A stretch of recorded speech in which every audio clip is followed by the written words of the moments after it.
Ya, shalom kekasih Tuhan, dimanapun Anda berada, khususnya Jemaat GBI Keluarga Imam Rajani di Kota Bontang, serta anak-anak rohani kami yang ada di Betania Blessing Ministry yang ada di Kota Jambi.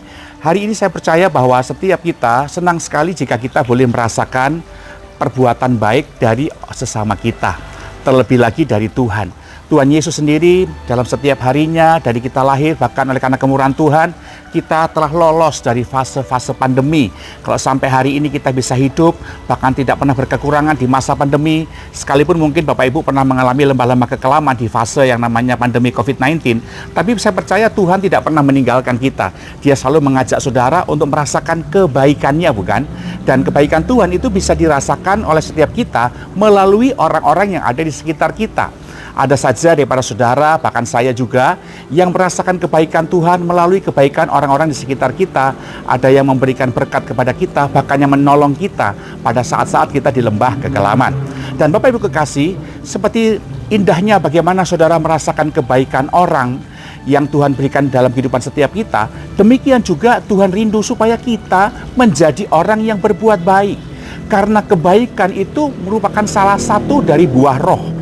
Kebaikan itu merupakan salah satu bentuk daripada perwujudan integritas kita sebagai anak Tuhan. Bahkan Tuhan Yesus berkata, bagaimana saudara dan saya bisa menunjukkan perbuatan baik kepada orang-orang di sekitar kita, sehingga mereka juga bisa merasakan kasih Tuhan yang ada di dalam diri kita. Itu makanya Rasul Paulus berkata, janganlah jemu-jemu untuk berbuat baik. Karena kebaikan adalah bentuk integritas kita. Lawan kata orang yang tidak mau berbuat baik adalah orang yang egois. Atau bisa dibilang orang yang jahat. Alkitab saya berkata dalam Amsal pasal 21 ayat ke-10 dikatakan di sana bahwa hati orang fasik mengingini kejahatan dan ia tidak menaruh belas kasihan kepada sesamanya. Oh, ternyata orang yang nggak berbuat baik itu adalah orang fasik. Ya, orang fasik di sini dalam bahasa Ibrani, kata yang dipakai menggunakan kata rasa. Kata rasa itu menunjukkan suatu bentuk orang yang jahat kelakuannya. Rasa itu adalah satu dalam bahasa Ibrani yang menunjuk bahwa orang itu punya selalu kecenderungan untuk mengerti kebenaran tetapi nggak mau ngelakuin. Pengennya itu tendensinya itu pengen berbuat jahat terus. Ternyata itu adalah orang fasik. Dalam kamus bahasa Indonesia sendiri bahwa orang fasik itu adalah orang yang tahu kebenaran tapi nggak mau melakukannya. Itu kan berarti berbuat jahat, Bapak Ibu. Jadi kalau Bapak Ibu saudara dan saya mengerti kebenaran, saya dengar khotbah, bahkan kita juga sudah menyampaikan firman Tuhan, menyampaikan khotbah, tapi nggak punya niat untuk berbuat baik, maka kita adalah orang fasik. Orang fasik itu kecenderungannya pengen buat jahat.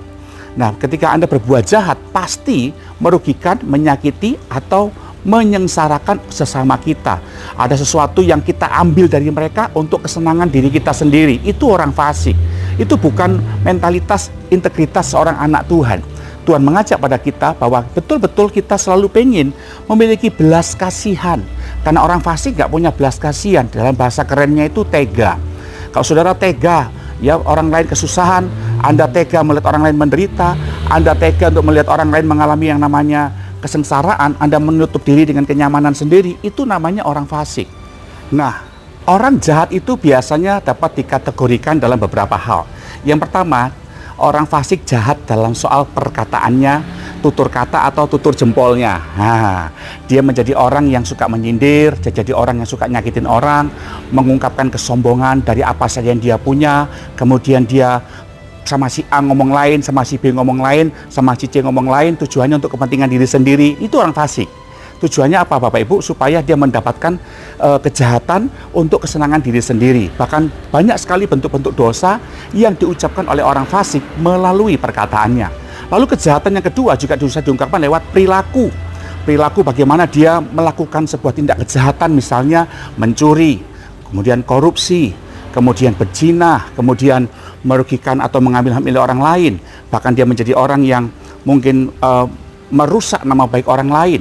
Banyak sekali perbuatan-perbuatan yang dilakukan oleh orang fasik. Dan ketahuilah Bapak Ibu bahwa orang fasik ini tidak menutup kemungkinan juga berlaku untuk orang Kristen.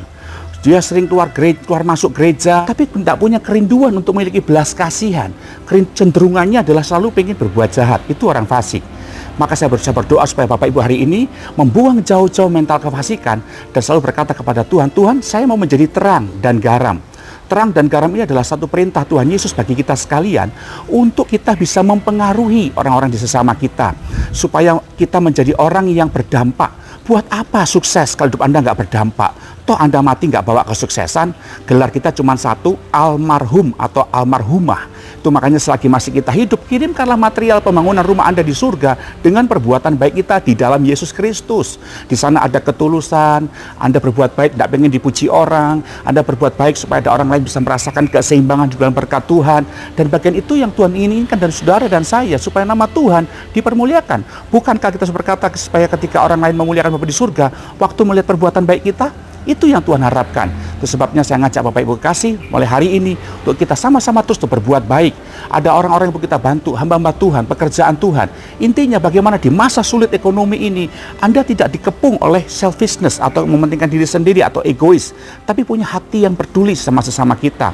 Sebetulnya keadaan pandemi ekonomi masa sekarang nggak jauh beda dengan zaman-zaman Yesus dulu. Mereka juga mengalami kekurangan dalam penjajahan tentara Romawi. Tapi lihat Yesus mengajar bagaimana hidup memberkati di masa-masa paceklik, bagaimana hidup memberi di masa-masa susah, sehingga ada banyak orang yang merasakan pertolongan Tuhan.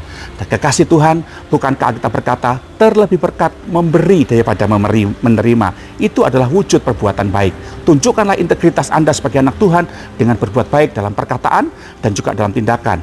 Jangan jadi orang fasik yang suka berbuat jahat. Dalam bahasa Ibrani rasha, yang artinya saudara dan saya dikuasai oleh yang namanya sifat kecenderungan untuk berbuat jahat. Dan mari kita oleh karena kuasa Roh Kudus membuat kita menjadi pribadi yang terus berbuat baik. Jangan berhenti berbuat baik. Sekecil apapun, walaupun kecil perbuatan baik Anda, tapi itu bisa dipakai Tuhan untuk membuat kebahagiaan yang besar di hati orang sekitar saudara. Sekali lagi, walaupun perbuatan baik Anda kecil dalam tutur kata, menghibur orang, dalam perbuatan menolong orang, tapi di mata Tuhan Anda bisa dipakai Tuhan menjadi kebahagiaan yang besar di hati sesama saudara. Jangan berhenti berbuat baik, lakukanlah untuk menyenangkan hati Tuhan. Tiap pagi Anda bangun, katakan, Tuhan, perbuatan baik apa yang hari ini aku perbuat lewat tutur kata dan perbuatan saya untuk menyenangkan hatimu dan sesamamu. Itulah orang-orang a man after my own heart, kata Tuhan. Seorang yang berkenan di hatiku. Dan berkati, doa saya untuk Anda selalu. Haleluya.